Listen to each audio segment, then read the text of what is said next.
Hello, Hi, how are you, Nab? I'm fine. How are you? How is it Yeah, I'm going doing. for you? Yeah, it's going pretty well. So earlier I used to go to Mumbai to take the interview, but looks like nowadays I'll have to stay home. It's sad. That is sad. But how about you? You are also coming online for Habitat Studio stages and all. Not Habitat. I think I've been going for Stage. Stage is another poetry platform.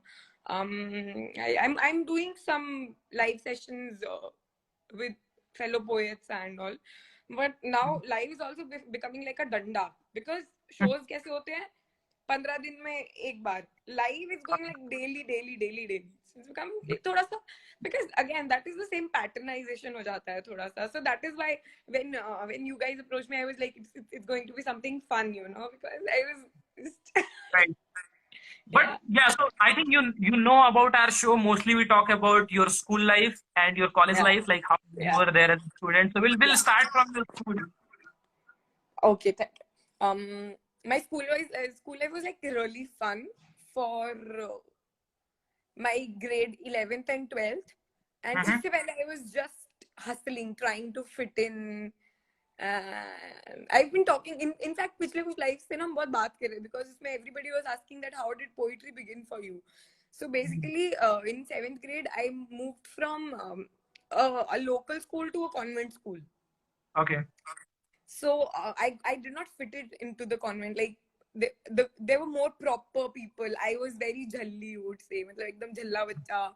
मतलब बाल कहीं जा रहे हैं. My clothes का iron खराब हो चुका है. I used to forget my hankies at home. So something like that. So I was very clumsy. So I could not fit in. And people in जैसे वो होता है ना, for me, in my own imagination, my school was like student of the year for me, and I was like some guy coming from like Okay. somewhere. So Yeah, somewhere, yeah, we all faces that. Yes. yeah. तो So कहाँ से किया था आपने अपनी education? कौन सी I'm city a, से? I've done it from Sri Ganganagar. It's a town in Rajasthan. Rajasthan. Yeah. So I've done my education from Sacred Heart Convent School. It's got a name to itself. It's everywhere in India and everything.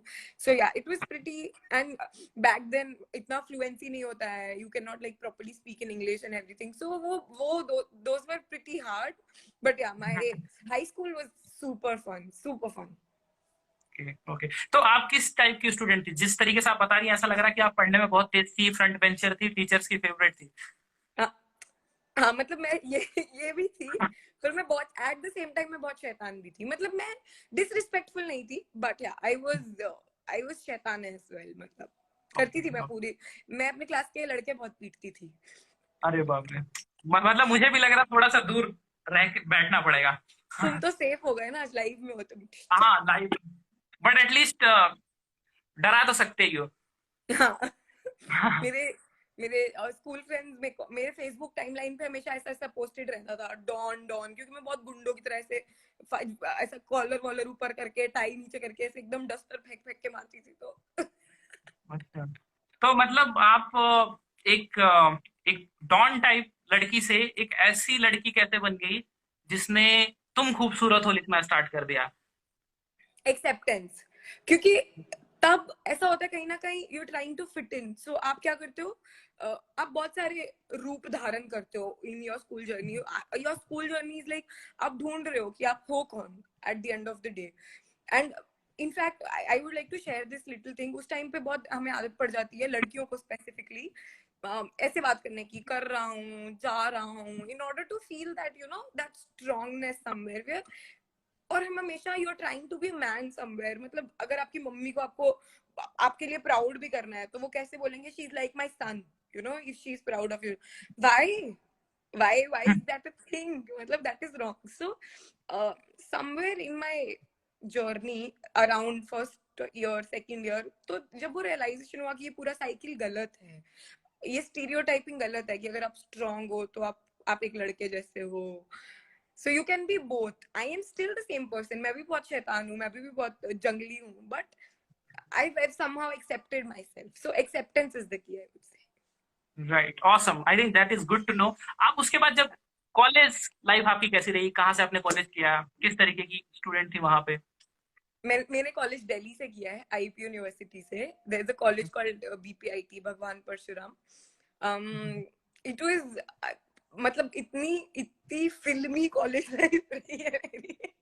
As in you also have a फिल्मी पाठशाला, तो मेरी college life भी पूरी फिल्मी पाठशाला थी। और मेरा जब एडमिशन हुआ तो पहले तो मुझे लगा कि मैं कहाँ फंस गई, बिकॉज मैंने इमेजिन किया था बहुत बड़ा कैंपस होगा और मतलब ये वो एंड ऑल, बहुत बट छोटा ऐसा है हो, वो। रियल लाइफ में मैं ऐसा होता नहीं। मैंने भी आईपी से ही पढ़ाई की है, हाँ। Northern India. हाँ, ओ, हाँ। मेरा सेंटर पड़ता था नॉर्दर्न इंडिया। Okay, good. मैं तो तब आपको तो कैसा आपका हाँ, रहा होगा, स्टोरीज तब बताइए। तब तब लगे तो शुरू होते ही खत्म हो गया, मतलब ये क्या हो गया।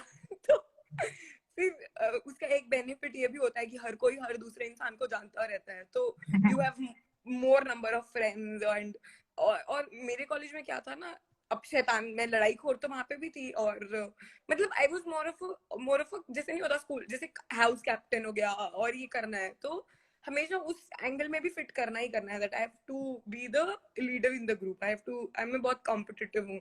तो और मैं बहुत को करिकुलर हूँ, तो तब मैंने पोइट्री स्टार्ट किया। बेसिकली मुझे अपने होम टाउन तक तो पता, मैं लिखती थी, बट मुझे पता नहीं था कि ऐसा इसको आप इस लेवल तक लेकर जा सकते हो, you can participate into competitions and everything. तो जब मेरे कॉलेज का पहला फेस्ट हुआ, तो पहले तो मैं जाते ही मिस फ्रेशर्स बन गई ओह, अनऑफिशियल में। अरे वाह। हाँ, तो फिर उसके बाद ऐसे मतलब थोड़ा थोड़ा धीरे धीरे, बट अगेन उसके बाद आई गॉट इनटू पोइट्री। तो I was hyped as a student as well. I had a hype between teachers, hype amongst, मतलब ऐसा नहीं था, ऑल्दो मैं, ये भी नहीं था कि I was like desired person, no, थी मैं वैसे ही थोड़ा अपने जोन में, बट बहुत फन था क्योंकि मैंने बहुत ऑर्गेनाइज करवाए फेस्ट, बहुत ट्रिप्स मारे। There was a time I was in second year, I went to Malaysia with my best friends through ISEC. So it was okay, 6 of us in second year sharing a room, bunk beds है वहाँ पे, और हम लोग घूम रहे हैं 1 महीना, एनजीओ में काम कर रहे हैं। So that is why college life is like super fun, super fun. तो फिर आपने जो आईपीयू का फेस्ट होता है द्वारिका में, वहां पे भी कुछ पार्टिसिपेट किया था? मैं कांस्टेंट विनर रही हूँ 2 साल, जब मैंने जाना शुरू किया वहाँ पे हिंदी पोइट्री में। Okay, okay. और ये बताइए कि चलिए, ये तो हम जानते हैं कि आप स्टेज पे जा रही हैं, लेकिन पहली बार नायाब कौन से, मतलब कब वो थी, कौन सी क्लास में थी जब पहली बार वो स्टेज पे चढ़ी, या उनको पता चला कि स्टेज फियर उनको नहीं है, वो बोल सकती हैं? ओ, इसका क्रेडिट तो मेरी माता श्री को जाता है, क्योंकि मैं 2 साल की थी जब मेरी मम्मी हम्म। मुझे डांस क्लास लेकर जाना शुरू हो गई थी। और अरे बाप रे। तो जब मैं बड़ी हुई तो ये मैं स्टेज पे ही बड़ी हुई हूँ, मतलब मेरी 3 साल की 4 साल की वीडियोस हैं जब मैं स्कूल एनुअल फंक्शन में सोलो परफॉर्मेंस दे रही हूँ। और स्टेज पे तो मैं तब से ही हूँ। टॉकिंग अबाउट पोइट्री स्टेज, वो थोड़ा वियर्ड है। जब निर्भया केस हुआ था, तो तब हर जगह कैंडल मार्चेस हो रही थी और मैं लिखती थी बहुत, बट मेरे होम टाउन में ऐसा कोई स्टेज नहीं था जहाँ पे आप अपनी पोइट्री सुना सको एंड ऑल। तो तब मैंने एक पोयम लिखा था, और मैं इतनी डिसहार्टेंड थी कि सब लोग कैंडल मार्च पे जा रहे हैं और जहाँ पे वो एक स्टैचू के पास वो सब कैंडल्स रखना था, तो वहां पे एक स्पीकर और माइक वगैरह था। मैं लिटरली, वहां पे एक रिक्शा खड़ा था, उसके ऊपर चढ़ गई and I perform that poetry. अरे वाह। तो and I saw the people, how poetry moves people. तो पोइट्री परफॉर्मेंस पहला थोड़ा अच्छा था। वैसे तो स्टेज तो मुझे खुद को ही नहीं पता कि मैं कब से स्टेज पे हूँ। क्योंकि मुझे पता है कि जब से मैं होश में आई हूँ तब से स्टेज पे हूँ। ओके, मतलब बाकी की सारी चीजें आपने सीखी हैं, पोएट्री सीखी है, लिखना सीखा है, लेकिन ये बॉर्न टैलेंट आपका कि स्टेज पे स्टेज फियर नहीं, ऑडियंस फियर नहीं है। बच्चे को ही चढ़ा दिया मम्मी ने स्टेज पे, तो ऐसे नहीं, फियर है, फियर है। ऐसा नहीं कि फियर नहीं है, पर स्टेज पे चढ़ने के आधे मिनट बाद चला जाता है। ओके, ओके, वो सही है। ऐसा है थोड़ा, वो स्टेज को आपका घर बनने में वो टाइम लगता है, क्योंकि हर बार स्टेज नया होता है। राइट।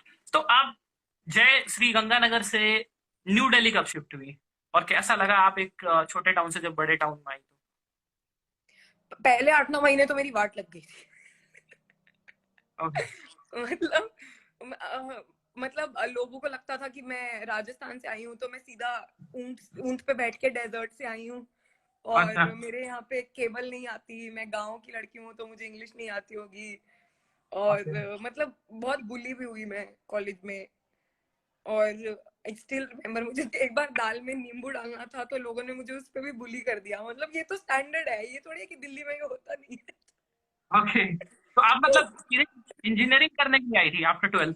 जी जी, ओके, मैं परफेक्ट है। डायरेक्ट जब अब बीपीआईटी में आई थी तो वो शायद ऐसा होता है ना कि कॉलेज में लोग ढूंढ ही रहे होते हैं कि किसको बुली करें। तो परफेक्ट शायद परफेक्ट। कुछ है, बट ठीक है, fighter, I am a fighter. अच्छा, आपकी एक पोएट्री है, तुम खूबसूरत हो, जो बहुत फेमस है, ऑलमोस्ट लाइक करोड़, 10 मिलियन से ज्यादा व्यू है, 10 मिलियन प्लस व्यू है, और बहुत कम टाइम में ऐसा हुआ। तो आपको कैसा लगा कि आप मतलब, क्या होता है कि जब इंसान कोई लिखता है या फिर सुनाता है तो उसको नहीं पता होता कि ये कितने लोगों तक पहुंचने वाला है, लेकिन आप बिल्कुल। जब उसका अप्रोच देखते हो, जब ऑडियंस रिएक्शन देखते हो, तो कैसा लगता है आपको, और क्या उसका बैकग्राउंड था, कुछ बताइए। तुम खूबसूरत हो, मैंने आपको बोला ना कि मैं स्कूल में, मतलब मैं बहुत क्लमजी चाइल्ड थी और बुलिंग मेरी लाइफ का कहीं ना कहीं एक पार्ट रहा है। मतलब वो उतना एक्सट्रीम नहीं था कि मैं बोलूं कि नहीं मुझे सुसाइडल थॉट्स आए, नहीं, वो इतना रेगुलर था कि वो कहीं ना कहीं सबकॉन्शियस में बैठ गया। तो उसकी वजह से क्या होता है ना कि मुझे मुझे कहीं, क्योंकि मैं बहुत हैरी थी, स्कूल में भी बहुत हैरी चाइल्ड थी। तो जब आप स्कूल में एक लड़की होती है तो you start getting your moustache little bit, तो मस्टैच आती है तो बॉयज आपको मर्द मर्द बोलना शुरू कर देते हैं, which is bad, you know, it is wrong, you can not, मतलब just because the whole world decided to cut it off does not mean कि वो आएगी ही नहीं। तो it's very weird। तो ये सब बातें आप अगर आप फन में ले लो तो हंसते, बट सबकॉन्शियस में हर लड़की को कहीं ना कहीं ये गलत लगती है। तो एंड लोगों को बहुत मजा आता है क्रिटिसाइज करने में, कहीं ना कहीं बहुत उनको उनको बहुत फन रहता है, कॉलेज में भी हुआ है, हर जगह। तो rather than changing myself, मुझे एक थॉट था कि नहीं, क्योंकि वो एक्सेप्टेंस जब मेरे अंदर आया था ना तो वो ऐसे ही आया था कि नहीं, no matter what I am fine, I am beautiful, I am good. So वो लिखा भी इसीलिए गया था कि whosoever does not feel the same way, I want them to, I personally want them to। so जब वो रिलीज हुआ उससे पहले तो 100K तक नहीं था, मतलब 1 लाख व्यूज भी नहीं थे मेरे पास किसी भी वीडियो पे, कहीं पे भी। तो जब वो रिलीज हुआ within 2 days it got to 1 million, फिर अगले दिन 2 मिलियन, अगले दिन 3 मिलियन। तो वो बहुत सही स्पीड से, बहुत अच्छे से, इनफैक्ट आज भी उसको सेम चैनल ने रीपोस्ट किया था, तो अगेन सेम स्पीड से वो निकलता है। और उस सबसे ब्यूटीफुल पार्ट उसका ये है कि उसके जो कमेंट्स रहते हैं ना, वो रहते हैं कि लोग एक दूसरे को टैग कर रहे हैं, कोई मुझे कुछ नहीं कह रहा है। कोई लड़का है तो वो शायद अपनी गर्लफ्रेंड को टैग कर रहा है, कोई हस्बैंड अपनी वाइफ को टैग कर रहा है, मेनली जो विमेन है वो अपनी फ्रेंड्स को टैग कर रही हैं। बहुत कम ऐसे कमेंट्स हैं जिनमें लोग मुझे कुछ कह रहे हैं। तो वो बहुत अच्छा है कि मैं कि कोई पर्पस रिजॉल्व कर रही हूँ, बस दैट्स इट। तो ऑडियंस से वो, आपका कनेक्ट है। हाँ, वो एक्सट्रीम हैप्पीनेस ही वही है और कुछ नहीं है। ऑल्सो एक ऐसा, एक छोटी सी बच्ची है, मैं शेयर करूंगी वो अब पिक्चर, या फिर मैंने अपने प्रोफाइल पे डाला भी हुआ है। एक बहुत छोटी बच्ची है, उसने टीवी पे मेरा वीडियो लगा रखा है, शायद 4 या 5 साल की होगी वो। एंड देखा शी है मैंने ये है ना, स्टेज पे। And she send me a picture pointing out, तो right. From a small kid to women of 40s and 50s, and few people from Bollywood shared it।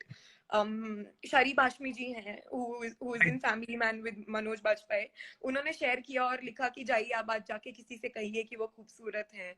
So if some people from there are liking it, that is my happiness, that is my earning। कि कहीं ना कहीं कोई भी घर पे बैठा अगर 1 करोड़ लोग एक खुद को खूबसूरत बोल पाए तो इससे बढ़िया क्या होगा। Right right. अच्छा, मुझे नहीं पता आपको कितनी पंक्तियां उसकी याद होंगी, लेकिन अगर कुछ सुना सकते हैं तो बहुत अच्छा रहेगा। मुझे वो पूरी बाय हार्ट याद है, मैंने इतनी अरे, बार सुना है। पक्का तो था। ऑडियंस सुनना चाहती है, एक बार सुना दीजिए। ठीक है। तुम खूबसूरत हो, ये बात खुद से 100 दफा कहो। चलते वक्त, रुकते वक्त, उठते वक्त, बैठते वक्त, सोते वक्त, जागते वक्त, हर वक्त, खुद को आईने में देखते वक्त, मुस्कुराते वक्त, चिल्लाते वक्त, दूसरों की आंखों में अपनी झलक देखते वक्त, बिना ये सोचे कि वो तुम्हारे बारे में क्या सोच रहा है, खुद से बेखौफ कहो कि तुम खूबसूरत हो। और जब ये बात झूठ लगे, और जब ये बात झूठ लगे तब भी कहो कि कोई दिल लगी, कोई जिम्मेदारी, अवसाद या कोई बीमारी रहा होगा कारण इस रूखे बदन का। और इससे खूबसूरत क्या ही होगा, और इससे खूबसूरत क्या ही होगा कि रूप ने खुद से ऊपर ध्यान रखा रूह का। तो ये सच एक दफा खुद से फिर कहो कि तुम खूबसूरत हो।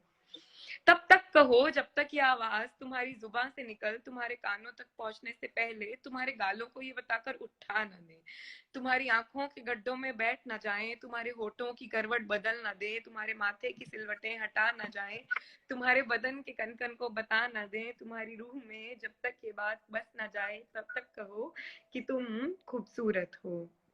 और जब भी कोई इस बात को झुटलाना चाहे, रंग रूप के झांसे में तुम्हें फंसाना चाहे, शरीर के आड़े टेढ़े आकार तुम्हें समझाना चाहे, अरे तुम दही बेसन क्यों नहीं लगाती, काली हो गई हो, अपना शरीर तो देखो, सुबह उठकर टहलने नहीं जाती, ये पतली कमर, 20 की छाती, 5 फुट का 6 का डोला, तू सच बता तुझे मर्द कौन बोला।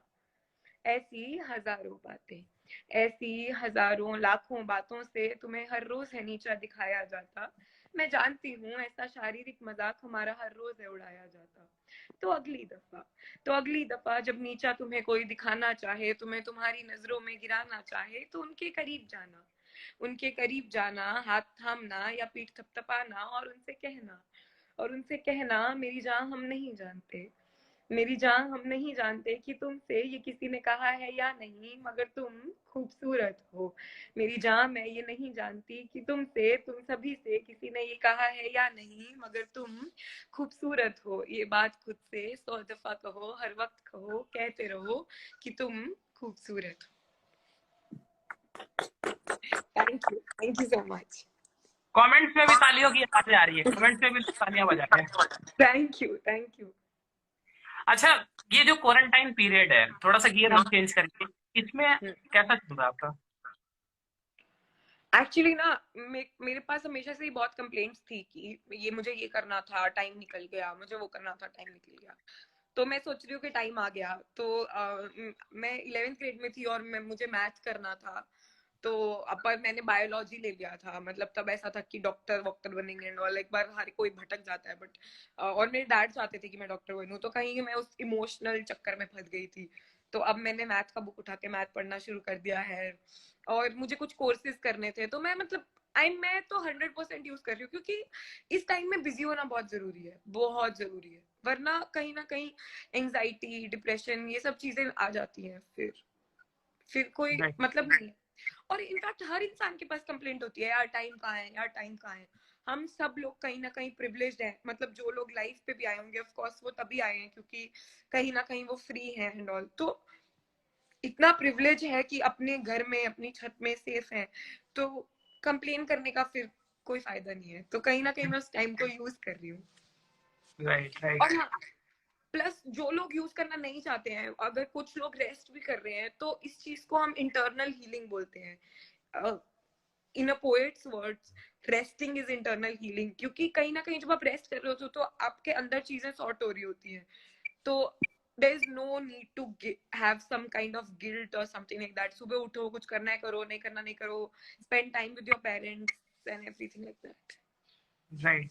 तो आप सिर्फ हिंदी में लिखती हैं या फिर इंग्लिश में भी लिखती हैं और इंग्लिश में भी कविताएं सुनाती हैं? इंग्लिश में तो मुझे मुझे कनेक्ट नहीं फील होता, पता नहीं क्यों, तो मैं सिर्फ हिंदी लिखती हिंदी लिखती हैं। और हिंदी से जो एक कनेक्ट आया कैसे, इतना बढ़िया कनेक्ट, इतने शानदार शब्दों का इस्तेमाल करती हैं आप, कहाँ से आया इतना कनेक्ट? मैं बहुत वॉरेशियस रीडर हूँ, मुझे रीड करना बहुत अच्छा लगता है। और बहुत बहुत छोटी तब से 5th या 6th क्लास से कोई ऐसा दिन नहीं है जिस दिन मैं रीड करे बिना सोई हूँ। मतलब मैं नाइट रीडर हूँ कि मुझे सोने से पहले कुछ रीड करने के लिए चाहिए ही होता है। तो मैं बैलेंस पढ़ती थी, उसके बाद मैं नॉवेल्स पढ़ने लगी।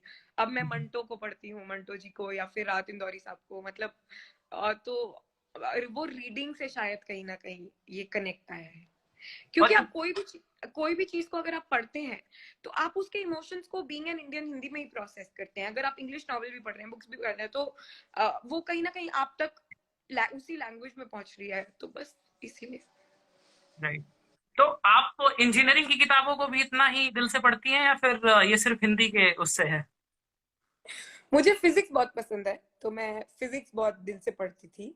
और अब तो मैंने इंजीनियरिंग कर लिया है कहीं ना कहीं। हाँ मतलब एज इन बहुत सारी चीजें जो मुझे अच्छी नहीं लगती थी, जैसे कि बहुत ज्यादा थ्योरी मुझे अच्छी नहीं लगती when it comes to study, तो मैं कभी हिस्ट्री नहीं पढ़ पाई ढंग से। और इंजीनियरिंग तो मैंने बहुत ज्यादा एक्टिविटीज में निकाल दी, तो हाँ, बट जब एग्जाम आते थे तब मैं बड़ा दिल लगा के तमीज से पढ़ती थी। हाँ, पास होना है फिर। हाँ, मुझे ऐसा नहीं, मुझे पढ़ना अच्छा लगता है, मतलब वो जब हम एक नोटबुक बनाते हैं, पूरा ऑर्गेनाइज करते हैं कि आज मैं ये करूंगी वो करूंगी एंड ऑल, समवेयर मुझे कहीं ना कहीं अच्छा लगता है नॉलेज गेन करना, तो बट हाँ और इतने अच्छे से नहीं पढ़ती थी। आईपी में पासिंग मार्क्स भी 50 है।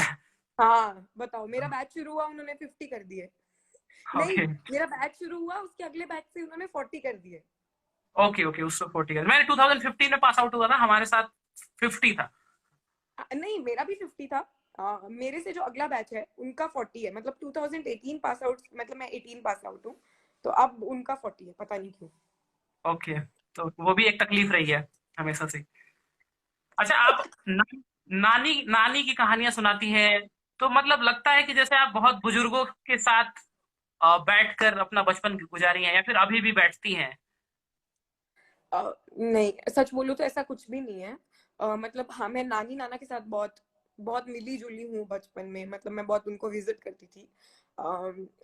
दादा से इतना नहीं मिली, क्योंकि दादा वो लोग मतलब हम लोग अलग सिटीज में रहते थे, नाना नानी भी और दादा दादी भी। पर ना, ये बहुत कॉमन सिनारियो है कहीं ना कहीं। और मेरे आसपास के जो लोग हैं, मैं कनेक्ट ऐसे, हम प्यार बहुत करती हूँ, लेसन ले जो अच्छे लगते हैं ले भी लेती हूँ, बट एक जो कहीं ना कहीं एक जो restrictions, being from a small town, तो ये सब बातें मेरे कानों तक पहुंच जाती हैं कहीं ना कहीं से। मेरे फ्रेंड्स, जैसे मेरे फ्रेंड्स थे, उनके दादा दादी बहुत रिस्ट्रिक्टिव थे, मेरे फैमिली कंपैरेटिवली थोड़ी वेल एजुकेटेड, और दे हैड ओपन है। Their broader mindset. हाँ, पर मेरी बहुत सारी फ्रेंड्स हैं जो जिन्होंने यहीं से पढ़ाई की, और शायद बहुत सारे लोगों की तो अब शादी भी हो गई है, तो समवेयर वो बहुत सैडनिंग है मेरे लिए कि वो शायद वो लोग अपने लिए कभी कुछ कर ही नहीं पाई, तो इसीलिए वो नानी कहानी लिखी थी। नानी की कहानी का जो राजकुमार था वो मिला या नहीं मिला? बहुत लोग कमेंट्स में पूछ रहे थे यूट्यूब पे। वो पर्टिकुलर राजकुमार तो शायद चाहे किसी को ना मिले तो भी चलेगा, क्योंकि वो राजकुमार था, उसको नानी कहानी किसी ने सुनाई नहीं थी। बेसिकली उसका कॉन्सेप्ट ये था कि जो लड़कियों को कहानियां सुनाई जाती है और जो लड़कों को कहीं ना कहीं माचो कहानियां सुनाई जाती है, मतलब जिसमें लड़के हीरो होते हैं, मार पीट एंड ऑल। लड़कियों को कहानियां सुनाई जिसमें लड़कियां बहुत सीधी होती हैं, मतलब बहुत कैरेक्टर बहुत इंपॉर्टेंट होता है उनमें। और उनको अलग कहानियां सुनाई जाती हैं, जैसे आप देखो कि जब एक लड़के की शादी हो रही होती है, तो बैचलर, और उसको लग रहा होता है कि उसकी फ्रीडम अब एकदम खत्म होने वाली है। पर जब लड़की की शादी हो रही होती है, तो वो सोच रही होती है कि अब मैं फ्रीडम लूंगी, मतलब अब मैं वो सब करूंगी एंड अपने पति के साथ एंड ऑल, बट वो होता नहीं है at the end of the day, if you see so, क्योंकि कॉन्सेप्ट्स बहुत अलग बिल्ड किए गए हैं। जहां पे एक लड़का सोच रहा है कि मेरी फ्रीडम खत्म होने वाली है, वहीं पे एक लड़की सपने बुन रही है, एक आशियाना से जा रही है, तो वो बहुत गलत है कहीं ना कहीं। Right right. अच्छा, आपकी एक और पोएट्री है कि क्या सिर्फ एक मुलाकात काफी है जिंदा रहने के लिए, उसके पीछे का लॉजिक क्या है? वो तो मतलब एकदम लीक से हटके बनाया आपने। हाँ वो एक्चुअली ट्रूली मैडली एक डेटिंग वेबसाइट है, एंड वो लोग they they represent themselves as a serious dating website, मतलब unlike Tinder and unlike all these other websites, they want to make sure कि जो लोग यहाँ पे आए वो सचमुच एक जीवन साथी ढूंढ रहे हो, ओके। ऐसा। तो उनके कॉन्सेप्ट को देखते हुए वो लिखा गया था, और कहीं ना कहीं उसका मोटिव ये था कि अगर आप किसी के साथ शादी करो या आप चूज करो कि आपको लाइफ स्पेंड करना है, तो जो अरेंज मैरिजेस का कॉन्सेप्ट है उसको कहीं ना कहीं कट करना था, कि जान लेना बहुत जरूरी है, मतलब एक बार मिलके कैसे आप, या एक दो बार मिलके, तीन बार मिलके कैसे आप शादी कर सकते हो। तो वो लीग से हटके इसलिए था क्योंकि वो कोलैबोरेशन में था, और कहीं ना कहीं मैं भी लिखना चाहती थी प्यार पे, तो मुझे लगा कि हाँ, ये जॉनर शायद मैं पकड़ सकती हूँ। ओके। उसको उसको भी पता नहीं, बहुत सारे लोग शेयर कर रहे थे, बहुत सारे लोग आपको टैग कर रहे थे, बहुत लोगों के दिल को टच कर रही थी। शायद इसीलिए, क्योंकि हमारे यहाँ पे अरेंज मैरिज एक बहुत कॉमन सिनेरियो है, तो जब लोगों की शादी हो रही होती है वो एक दूसरे को जानते ही नहीं होते हैं, तो इसीलिए उसकी जो एंडिंग है वो ये है कि इश्क प्यार अगर रिश्ते से पहले जरूरी है, तो इश्क प्यार का जरिया है क्या, जरिया है दिल तो दिल का जरिया है क्या, बातें बुनियादों से भरी दुनिया में बेबुनियाद बातें, बेफिक्री से एक दूजे की फिक्र में बदलती बातें, तुम्हारे दिल से मेरे दिल का रास्ता बनती बातें, तो क्यों ना हम छोड़कर ये तरीके पुराने ढूंढ लें बात करने के बस लाखों बहाने, ताकि जहन में सभी के ताकि जहन में सभी के इश्क बेशुमार हो, अब हो अगर कुछ तो इश्क बेहिसाब हो, मतलब कुछ ऐसा, मुझे अच्छे से याद नहीं है पर उसका कॉन्सेप्ट ये है कि आप बहुत बात करो फिर किसी को चुनो, बातें बहुत जरूरी है प्यार के लिए, और प्यार बहुत जरूरी है किसी के साथ रिश्ता बनाने के लिए। राइट, लेकिन आप पोएट्री के थ्रू बहुत लाखों करोड़ों लोगों को चेंज कर रही हैं, उनके दिलों को टच कर रही हैं। कहीं ना कहीं अगर आप सिर्फ इनको ऐसे रिटर्न में या फिर थ्योरी में लिखती तो हो सकता है कि इतने सारे लोग कनेक्ट नहीं होते हैं। बिल्कुल बिल्कुल लेकिन पोएट्री से बहुत लोग कम से कम मोटिवेट होते हैं या चीजों को क्लियरिटी उनको मिलती है। बिल्कुल बिल्कुल मतलब मेरे एक दोस्त है नवीन चौरे, वो बहुत फेमस पोएट हैं, अगर आप उनको सुनेंगे तो वो तो एकदम बदल के रख देंगे आपको, ऐसा ऐसे पोएट हैं वो। तो वो उसकी एक लाइन है, ही इज लाइक, पोइट्री बहुत पावरफुल टूल है, बस दुनिया को अभी तक पता नहीं है। तो क्योंकि आप सुनते उसको बहुत लाइटली हो, पर वो इम्पैक्ट आपको बहुत अंदर तक करते हैं। राइट। अच्छा, तो जो नायाब थी, जो श्री गंगानगर से दिल्ली गई, दिल्ली के बाद मुंबई आई, बहुत सारे स्टूडियोज में गई, उनकी जो लाइफ लॉन्ग लेसन थी, वो आप हमारे जो स्कूल लाइफ या कॉलेज लाइफ से बच्चे पढ़ रहे हैं जिनको पढ़ाई समझ नहीं आती, हो सकता है कि उनको मैथमेटिक्स समझ नहीं आती, उनके लिए क्या एक लेसन रहेगा आपकी लाइफ का? अम, मेरी मम्मी एक बहुत अच्छी बात बोलती थी कि बोलती हैं अभी भी इनफैक्ट कि आप जिस चीज को वक्त दोगे वो आपकी हो जाएगी। और ये वो तब बोलती थी जब मुझे पढ़ाई समझ नहीं आती थी। तो बस मुझे मुझे तो यही पता है कि आपको वक्त देना होता है दिल से। और एक बात जिसको मैं बहुत फॉलो करती हूँ अब भी कि जब कूदना जरूरी होता है, और अगर आप तब नहीं कूदते तो आप जिंदगी भर वहीं खड़े रह जाते हो। तो जब आपको लगे कि ये डिसीजन जरूरी है और ये रिस्क मुझे लेना ही पड़ेगा अपने लिए, तो कूद जाओ। और इसके साथ वही है कि कूदने के बाद डर लगता है कि अगर गिर गए तो, मगर उड़ गए तो उड़ भी तो सकते हैं। तो चीजों को वक्त दो और कूदते रहो। जो भी चीज राइट। करना चाहते हो उसको वक्त दे दो अपना बस। तो अगर जितने भी ऑडियंस है यहाँ पर, उनको अगर आपसे और अच्छी पोएट्री सुननी हो, आपको फॉलो करना हो, या फिर आपको इन फ्यूचर आपके क्या काम आने वाले उनको जानना हो, तो कहाँ पे कर सकते हैं? मेरे इंस्टाग्राम पेज पे नायाब.midha, मेरा सारा कंटेंट मेरे यूट्यूब पे प्लेलिस्ट में सॉर्टेड है। नायाब मिड्ढा के नाम से यूट्यूब है, आपको बहुत इजीली मिल जाएगा, Nayab Midha, NAYABMIDHA। That's it. Right. तो आने वाले टाइम पे आपका क्या करने वाली है आप? कोई पोएट्री है जो अभी आपकी आने वाली है? मैं कुछ लिख रही हूँ, पूरी कोशिश है कि मैं इस टाइम में कुछ रिलीज करूँ। और थोड़ा और फ्यूचर में जाके, हाँ, मैं कुछ शॉर्ट फिल्म्स पे काम करना चाह रही हूँ और स्क्रीन राइटिंग में जाना चाह रही हूँ। स्क्रीन राइटिंग में जाना चाहती, ओके। और आपकी हॉबी पोएट्री के अलावा, जहां तक आप बता रही थी कि आपने एनजीओ के लिए जब आप फर्स्ट ईयर सेकंड ईयर में गई थी, वहां पे काम कर रही थी मलेशिया में, ऐसा कुछ आप अभी भी कंटिन्यू करती हैं? हाँ बिल्कुल, मुझे जब भी चांस मिलता है, जैसे कि मुझे मैथ्स बहुत पसंद है और मुझे पढ़ाना भी बहुत पसंद है, तो मैं लेसन्स ले लेती हूँ अपने आसपास जहाँ पे भी मुझे लोग मिलते हैं। स्पेसिफिकली मैं अभी किसी ऑर्गेनाइजेशन से जुड़ी नहीं हूँ। मेरे ऑफिस की एक ऑर्गेनाइजेशन है जिनके साथ मैं कभी जब भी मुझे टाइम मिलता है तो मैं जरूर ऐसा कुछ करती हूँ। और मेरी पर्सनल हॉबीज के अंदर नाचना और खाना बहुत ज्यादा इम्पोर्टेंट है। Okay, right. तो अभी बहुत सारे लोग कमेंट्स में बोल रहे हैं कि जो अभी की सिचुएशन है, जो कोरोना पे है, उस पे आप पोएट्री कब लिखेंगी और कब सुनने को मिल सकता है? बहुत जल्दी, मतलब हम लोग कुछ लिख रहे हैं अभी, मैं और मेरे हम लोग कुछ कोलैबोरेटेड ला रहे हैं, ऑल द पोएट्स जिसके अंदर मैं भी हूँ। तो अराउंड एक हफ्ते के अंदर अंदर। राइट। आपका एक कोलैबोरेशन मोहित रुद्र शर्मा और बहुत सारे लोग थे, दो तीन लोग, जी उनके साथ आपने किया था, कुछ ऐसा करने वाली है? जी बिल्कुल। हम चार लड़कियां हैं, हम एक शो करती हैं नजरिया के नाम से, ओके। नजरिया बदलो अब। तो उसमें पल्लवी महाजन है, रूपम शर्मा है और दिव्यांशी सुमराव है। तो हम क्वारंटाइन को लेकर लोगों का नजरिया बदलने जल्दी आएंगे।